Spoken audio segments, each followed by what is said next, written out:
Convulsionados para el gobierno y en especial para el presidente Javier Milei, como bien describía Silvina. Esto a partir del escándalo cripto. Bueno, en un año electoral, ¿fortalece o debilita al gobierno el affair Libra?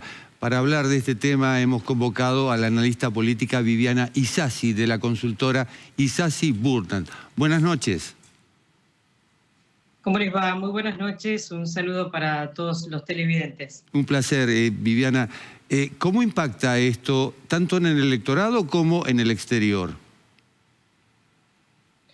Bueno, a ver, estamos midiendo en este momento y la verdad que lo que nos da es que el presidente tiene una imagen positiva, digamos.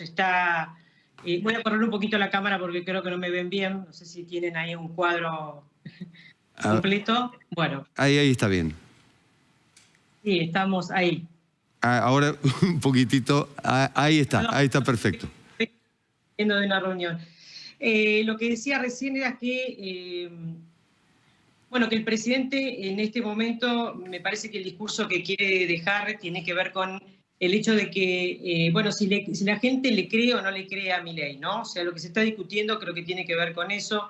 Si hay una credibilidad del presidente que se mantiene, recién explicaban muy bien esta explicación que ha querido dar el presidente de los argentinos, y nosotros estamos haciendo en este momento una medición que da que el 65% estaría creyendo en el presidente, un 28% no, y un 16% que no sabe. Es un primer corte, estamos realizando justamente esta medición, todavía vamos a tener quizás el jueves la finalización de esta encuesta, pero en principio podemos decir que hay una mayoría de los argentinos que le está creyendo a la explicación que acaba de dar el presidente, ¿no? Viviana, y en este sentido, ¿el presidente ha bajado puntos o se mantiene estable la perspectiva que tiene la sociedad de él en medio de esta discusión sobre el CryptoGate? Bueno, lo que decía recién es que efectivamente ante esta pregunta que nosotros hacemos de que si le cree o no le cree a la explicación que acaba de dar el presidente sobre esta controversia del tuit y luego obviamente todo lo que ya conocemos que ha pasado en estas horas, creo que va a ser muy importante terminar la encuesta para saber si se continúa dando esta tendencia, o el primer adelanto, en donde la mayoría le cree, ¿no? Porque un poco la discusión pasa por ahí. Finalmente, ¿a quién también, quién cae en esto, ¿no? Y si el gobierno puede instalar que los damnificados de este suceso son influencers, especialistas en criptomonedas, que son extranjeros, creo que gana un poco el relato. Ahora, si la oposición logra instalar que en realidad hay un perjuicio para el trabajador argentino, para el ciudadano común, bueno, ahí justamente creo que está el punto de debate, ¿no? La verdad también que es muy interesante que en este caso la discusión la lidere la expresidenta Cristina Fernández de Kirchner. Bueno, allí hay obviamente una ganancia para el presidente porque Cristina, digamos, está con una imagen muy negativa en el resto del país, ¿no? Que lidere justamente esta temática, en realidad es lo que el gobierno quiere, que sea Cristina la que se mida con Milei. Ahora, desde el punto de vista de lo que implica la estrategia y sobre todo la estrategia judicial, presentar a un presidente como un ciudadano común, un presidente que tiene inmunidad contra una eventual detención frente a un ciudadano que puede ser detenido. Desde tu punto de vista, si tuvieras que recomendarla, ¿es la mejor estrategia o tiene flancos débiles? Bueno, es un capital muy importante que tiene Milei esto de ser un ciudadano común, ¿no? Yo creo que... pero es presidente. Claro, pero es un outsider que llegó sin experiencia política. Eso le dio, de alguna manera, llegada a públicos que estaban muy desilusionados de la política tradicional. Sigue hablando en base a ese discurso, la casta forma parte justamente de ese capital. Hay que ver si eso le gana o no le gana a lo que estábamos poniendo en debate recién, ¿no? Me parece que si él logra que la gente le crea, bueno, no va a tener alguna mella en su imagen. Ahora, si no logra eso, bueno, vamos a ver quizás algún tipo de impacto, ¿no? ¿La gente cree que Milei es víctima o que Milei tiene efectivamente el poder?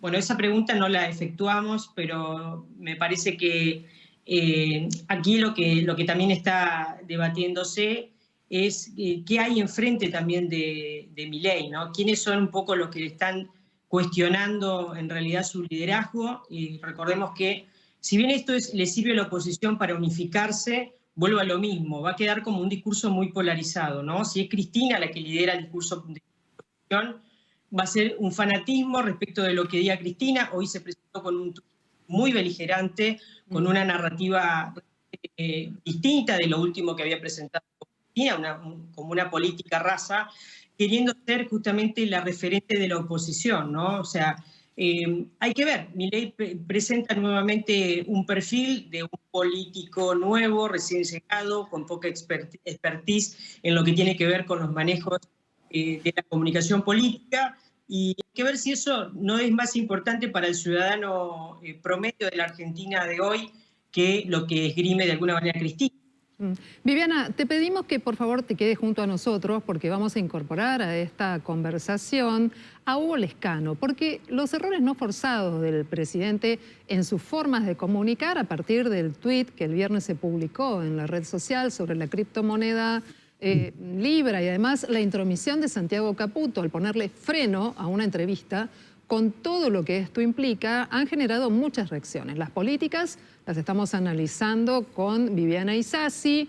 Los datos que tienen que ver con el entramado del poder, te los contamos desde lo que ocurre en la Casa Rosada, pero hay más para mirar. Vamos a saludar esta noche a Hugo Lescano, que es especialista en comunicación no verbal. Hola Hugo, qué gusto saludarte. Buenas noches. ¿Cómo estás? Buenas noches, bien, bien. Muchas gracias por la invitación. Es un gusto. Hugo, contanos, vos estás viendo cosas que nosotros no vemos, más allá de detenernos en escuchar y en analizar el discurso político. ¿Qué ves cuando ves al presidente en una entrevista y un asesor corta la nota y hay que barajar y dar de nuevo? Bueno, durante toda la entrevista, recordemos que la comunicación no verbal lo que hace es verificar en el rostro, no la personalidad, no vamos en profundidad ni siquiera si hay o no hay patologías, como siempre se especula. La comunicación no verbal nos ayuda a ver las emociones. Y hubo dos emociones del presidente Milei que lo acompañaron toda la entrevista. Una de ellas, el miedo.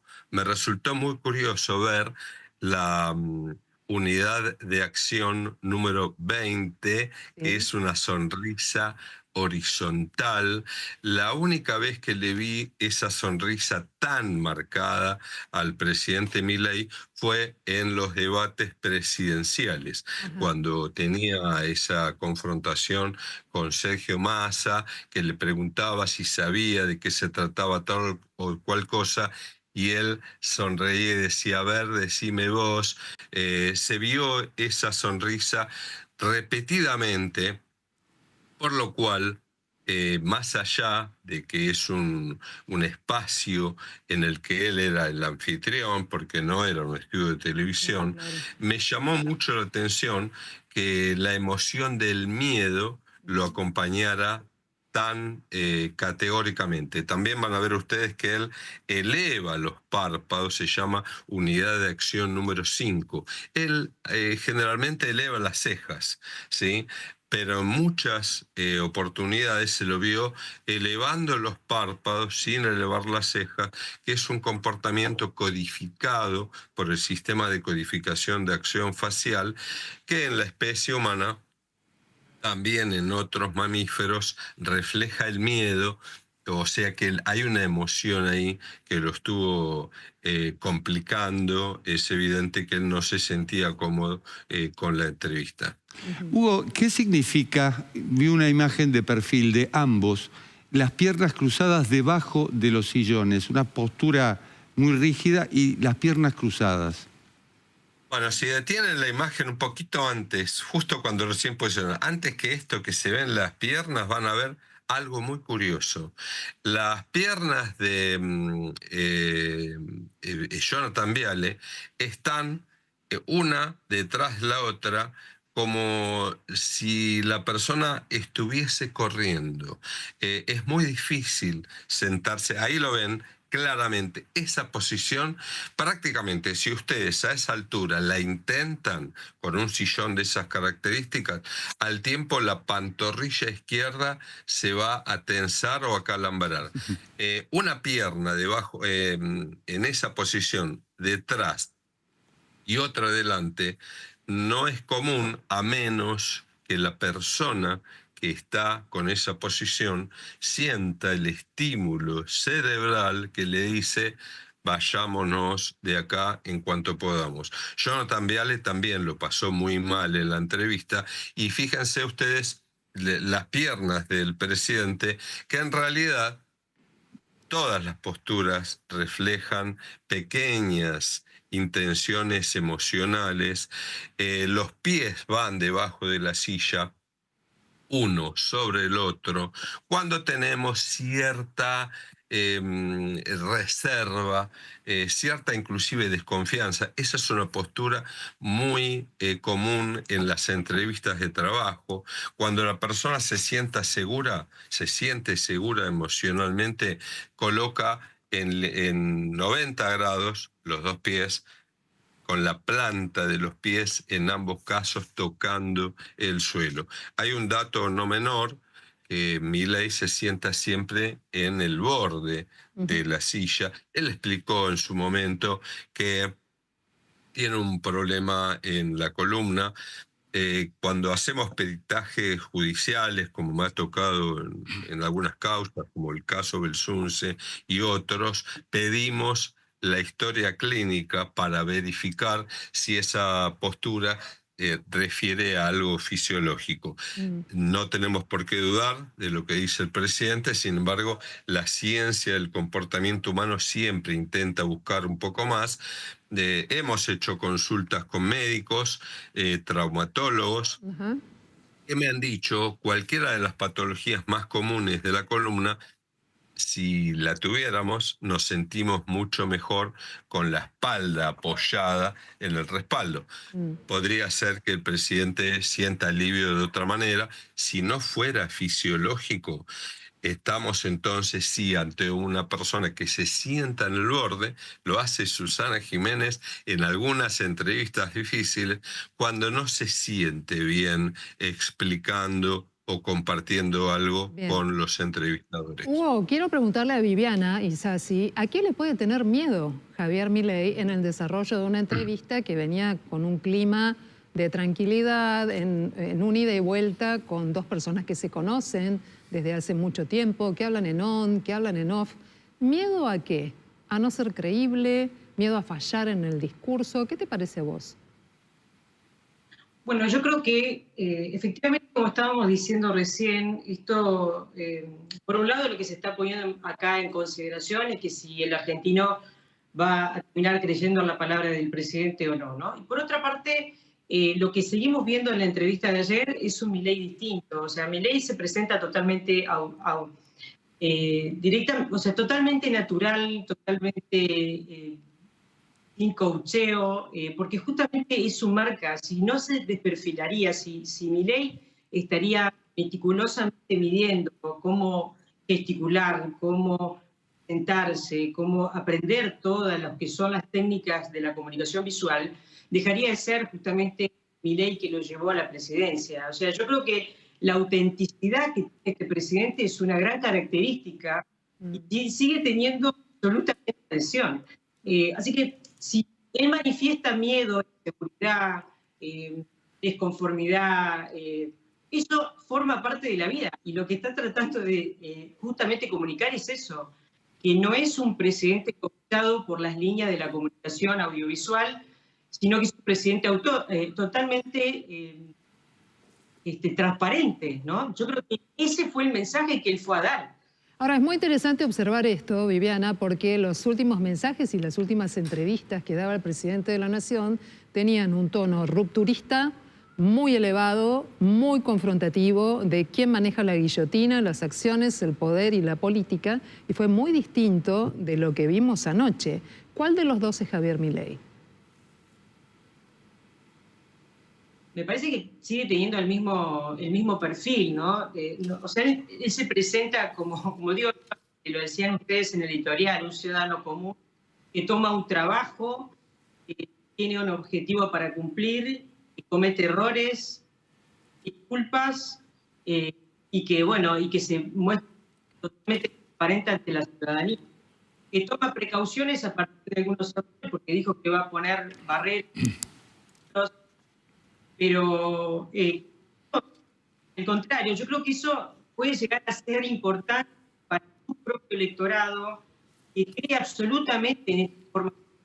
Él tiene una gran oratoria y una fuerte manera de explicar. Ajá. Creo que el ciudadano que lo votó estaba esperando, no estaba esperando un profesional de medios totalmente trabajado, Ujú. que lo llevó a... Muy De bien. alguna manera, en contra de Milei, le quitaron absolutamente todos los defectos que se Sí. le encontró antes de votarlo. Viviana, te agradecemos mucho. Ojalá la próxima vez podamos sostener este ida y de vuelta de una manera muy fluida para terminar de completar tus conceptos. Te agradezco hasta acá tu palabra y también le agradezco a Hugo Lescano, que es especialista, es investigador en comunicación no verbal. Hugo, a vos te tengo que hacer una pregunta por sí o por no, muy cortita antes de irnos.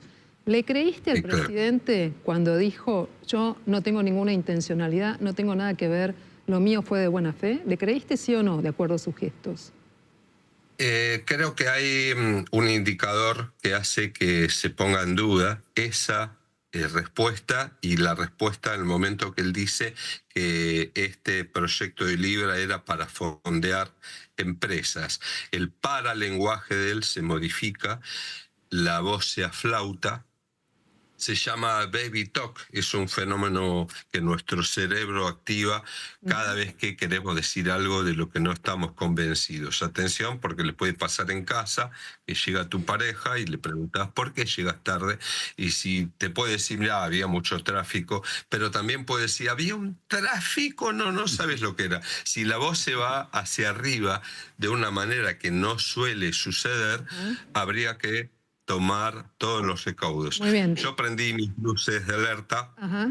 Esa es la única parte de la entrevista. Coincido Perfecto. con Viviana, él es muy natural y no es muy amigo de que lo preparen, pero le puede jugar en contra en algunas circunstancias. Hugo Lescano, un gusto. Muchísimas gracias también para vos por estar junto a nosotros aquí en Noticias a las 20:30. Gracias. A ustedes.